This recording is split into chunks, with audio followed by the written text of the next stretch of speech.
بسم اللہ الرحمن الرحیم۔ بیٹا جی آج ہم سبق نمبر 11 بھیڑیا کی پڑھائی کرنے لگے ہیں۔ تو سبق بھیڑیا پشتو زبان میں ایک علامتی افسانہ ہے جس کا فاروق سرور نے اردو میں ترجمہ کیا ہے۔ یعنی اصل میں یہ کہانی جو ہے یہ پشتو زبان کی ہے، تو اس کو اردو میں لکھا ہے فاروق سرور صاحب نے۔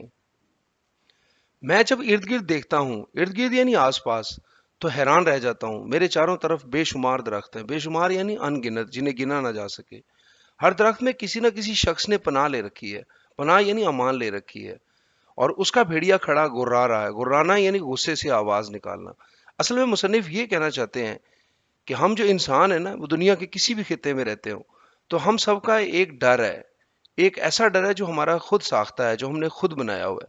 تو کوئی انسان جو ہے دیکھیں، کسی جن سے ڈرتا ہے، کسی کو چھپکلی سے ڈر لگتا ہے، کسی کو سانپ سے ڈر لگتا ہے، کسی کو یہ ڈر لگتا ہے کہ اس کی جاب نہ چلی جائے، کسی کو یہ ڈر لگتا ہے کہ اس کا کاروبار نہ ختم ہو جائے، ایک دکاندار کو یہ ڈر لگتا ہے کہ کہیں اس کی دکان نہ بند ہو جائے۔ تو اس طرح ہر کسی کا بھیڑیا جو ہے نا، وہ الگ الگ ہے۔ یعنی جس چیز سے مجھے ڈر لگتا ہے لازمی نہیں ہے کہ وہ آپ کو بھی اس سے ہی ڈر لگتا ہو۔ مجھے ایک اور چیز سے ڈر لگتا ہے، آپ کو کسی اور چیز سے ڈر لگتا ہے۔ تو وہ کہتے ہیں بہت دیر سے میں نے ایک درخت میں پناہ لے رکھی ہے، میں اب تھک چکا ہوں اور میری یہ خواہش ہے کہ نیچے اتروں، لیکن کمبخت بھیڑیا مجھے اترنے نہیں دیتا۔ کمبخت کا بیٹا مانی ہوگا بد نصیب، نامراد۔ وہ نیچے کھڑا مجھے مسلسل خوفناک نظروں سے دیکھ رہا ہے، اور میں اس انتظار میں ہوں، اور وہ اس انتظار میں ہے کہ میں کب اتروں گا اور وہ مجھے چیڑ پھاڑ کر کھا جائے گا۔ جس درخت پر اب میرا مسکن ہے، مسکن یعنی ٹھکانہ ہے، رہنے کی جگہ ہے، یہ ایک عجیب سا درخت ہے، بلکہ اگر میں اسے جادو کا درخت کہوں تو بے جانا ہوگا۔ بے جانا ہوگا یعنی بے وجہ نہ ہوگا، یعنی صحیح ہوگا۔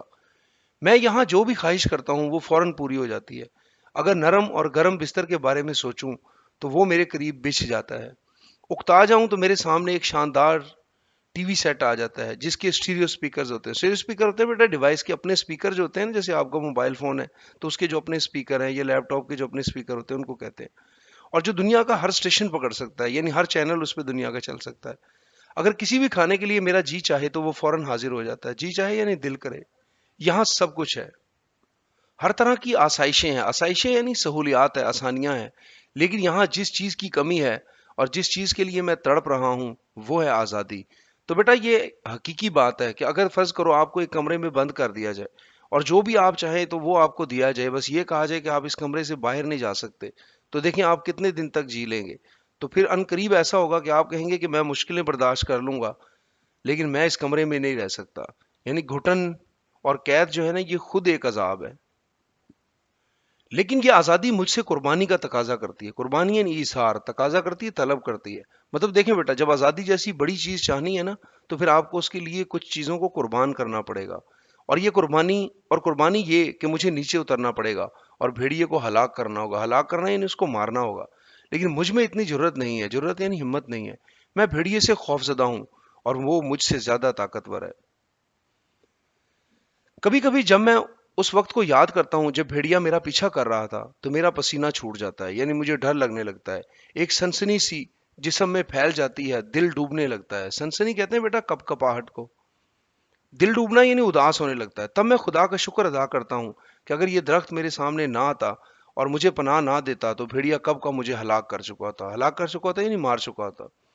مایوسی کے اس گھپ اندھیرے میں، گھپ اندھیرا بیٹا کہتے ہیں گہرے اندھیرے کو، کبھی کبھار اس بات پر بھی خوش ہو جاتا ہوں کہ درخت کافی اونچا ہے، میں یہاں ہر طرح سے محفوظ ہوں اور بھیڑیا میرا کچھ نہیں بگاڑ سکتا۔ مطلب یہ کہ ہمیں وقتی طور پہ جو ایک آسرا ملا ہوتا ہے نا، اس آسرے سے ہم بھاگنا نہیں چاہتے، ہمیں لگتا ہے کہ شاید یہی میری زندگی ہے، اس کے بغیر میں مر جاؤں گا۔ مگر یہ بیٹا صرف ہمارا وہم ہے، کیونکہ زندگی کسی ایک چیز پر ختم نہیں ہوتی ہے۔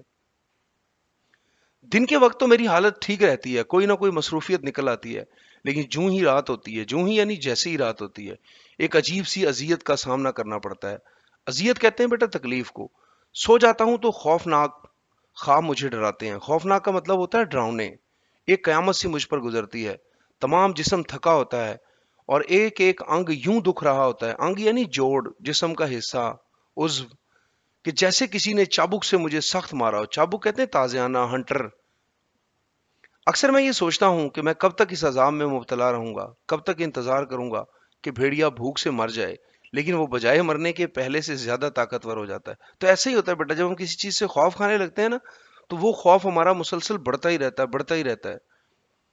ایک صبح جب میری آنکھ کھلتی ہے تو اچانک درخت کے گھنے پتوں سے مجھے کسی اور کی موجودگی کا احساس ہوتا ہے، گھنے یعنی زیادہ پتوں میں، یعنی اس کو لگتا ہے کہ کوئی اور بھی آ گیا، پہلے تو وہ سوچتا ہے کہ بھیڑیا آیا ہے، مگر بعد میں وہ دیکھے گا تو وہ بھی ایک انسان ہی ہوگا۔ خوف سے ایک تیز سی چیخ میرے منہ سے نکلتی ہے اور مجھے یقین ہو جاتا ہے کہ بھیڑیا بالآخر بالآخر یعنی آخر کار اپنی کوشش میں کامیاب ہو ہی گیا۔ پھر میری حیرت کی انتہا نہیں رہتی جب مجھے پتا چلتا ہے کہ وہ میرے ہی جیسا ایک شخص ہے، پریشان اور گھبرایا ہوا۔ دیکھیں، ہر کسی کا یعنی اپنا ایک دکھ ہے دنیا میں۔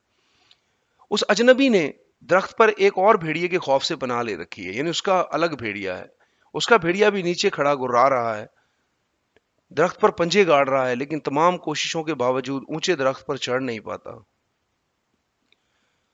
ہم دونوں لوگ ہیں جو اپنے اپنے بھیڑیوں سے خوفزدہ ہیں، باوجود یہ کہ درخت میں ہمارے لیے ہر طرح کی آسائشیں موجود ہیں۔ آسائشیں، پھر دوبارہ لفظ آ گیا، سہولیات، آسانیاں، لیکن ہم ان آسائشوں سے خوش نہیں، کیونکہ جبر اور اکتاہٹ کا احساس روز بروز ہمیں کھائے جا رہا ہے۔ جبر یعنی ظلم، اکتاہٹ یعنی بیزاری، یعنی تنگ آ جانا کسی چیز سے۔ اب تو ہمیں رات کو نیند بھی نہیں آتی، جو ہی آنکھ لگتی ہے یعنی جیسے ہی بھیڑیے کا خوفناک چہرہ ہمیں دوبارہ جگا دیتا ہے۔ خوفناک یعنی ڈراؤنا۔ کمبخت اب ہمارے خوابوں میں بھی گھس گیا ہے اور ہمیں یہاں سکون سے رہنے نہیں دیتا، یعنی جس چیز سے، دیکھیں پھر بیٹا بار بار یہی بات آ رہی ہے کہ جس چیز سے ہمیں ڈر لگتا ہے نا، تو وہ چیز بڑھتی جاتی ہے، وہ خوف بڑھتا جاتا ہے، بڑھتا جاتا ہے اس وقت تک جب تک کہ ہم اس کا سامنا نہیں کرتے۔ جب سامنا کر لیتے ہیں تو وہ خوف ختم ہو جاتا ہے۔ ہم دونوں کے بھیڑیے اکثر اپنی جگہ خاموش بیٹھے رہتے ہیں، لیکن کبھی کبھی ان دونوں پر ایسا جنون سوار ہو جاتا ہے، جنون یعنی پاگل پن، کہ وہ درخت پر حملہ کر دیتے ہیں، اس کے موٹے تنے پر دانت اور پنجے گاڑ دیتے ہیں، اور اس وقت خوفناک سی گراہٹ پیدا ہوتی ہے۔ گراہٹ یعنی غصے سے آواز نکالتے ہیں وہ۔ دونوں کے بھیڑیوں کا اچانک کا باولا پن ہمیں مزید ڈرا دیتا ہے۔ باولا پن یعنی پاگل پن۔ لیکن ایک بات یہ ہے کہ ہم دونوں کے بھیڑیوں کا تعلق اپنے اپنے آدمی سے ہے۔ میرے ساتھی کا بھیڑیا مجھ سے کوئی تعلق نہیں رکھتا اور میرا بھیڑیا اس سے۔ خاص بات یہ ہے کہ دونوں بھیڑیے بھی ایک دوسرے سے لا تعلق، یعنی ان کو آپس میں بھی ان کا کوئی تعلق نہیں ہے، اور ہم اس بات سے حیران ہوتے ہیں۔ ایک دن کافی سوچ بچار کے بعد، سوچ بچار یعنی غور و فکر، ہم دونوں یہ فیصلہ کرتے ہیں کہ ہم دونوں نیچے اتریں گے اور اپنے اپنے بھیڑیے سے مقابلہ کریں گے۔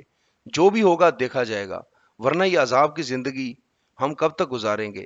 تب ہم دونوں آنکھیں بند کر کے نیچے کودنے کا ارادہ کرتے ہیں۔ میرا ساتھی تو کود جاتا ہے یعنی چھلانگ لگا دیتا ہے، مگر میں اپنی بزدلی کے باعث ایسا نہیں کر پاتا اور اپنی جگہ بیٹھا رہ جاتا ہوں۔ بزدلی یعنی ڈرپوک ہونے کے باعث۔ ویسے صحیح جو ہے نا، بزدل کا مطلب ہوتا ہے بکری کے دل والا، کیونکہ اس کا متضاد لفظ ہوتا ہے شیر دل۔ اس کا بھیڑیا جو ہی اسے نیچے دیکھتا ہے، یعنی جیسے ہی نیچے دیکھتا ہے تو فوراً اس کی طرف لپکتا ہے، لپکتا ہے یعنی تیزی سے بھاگتا ہے اور اس پر حملہ آور ہوتا ہے۔ میرا بھیڑیا بھی خبردار ہو جاتا ہے، خبردار یعنی الرٹ ہو جاتا ہے، ہوشیار ہو جاتا ہے، اور اس کے کان کھڑے ہو جاتے ہیں۔ کان کھڑے ہونا یعنی متوجہ ہونا، پوری توجہ دینا۔ لیکن جب میں نیچے نہیں اترتا تو وہ غصے سے آگ بگولا ہو جاتا ہے۔ آگ بگولا ہونا یعنی سخت غصے میں آ جاتا ہے اور پاگلوں کی طرح درخت کے موٹے تنے کے ساتھ لڑنا شروع کر دیتا ہے۔ اس سے پیشتر یعنی اس سے پہلے میرے ساتھی کا بھیڑیا اسے زمین پر گرائے اور وہ اس چھوٹی سی شاخ سے بھیڑیے کو مارتا ہے جو اس نے درخت سے توڑی ہوتی ہے۔ اس کا بھیڑیا اسی وقت زمین پر گرتا ہے اور چند ہی لمحوں میں مر جاتا ہے۔ دیکھیں، میں نے کہا نا کہ انسان کو اسی وقت تک وہ ڈرا سکتا ہے کہ جب تک ہم اس سے ڈرتے رہیں، جیسے ہم اس کا مقابلہ کریں گے تو وہ ختم ہو جائے گا۔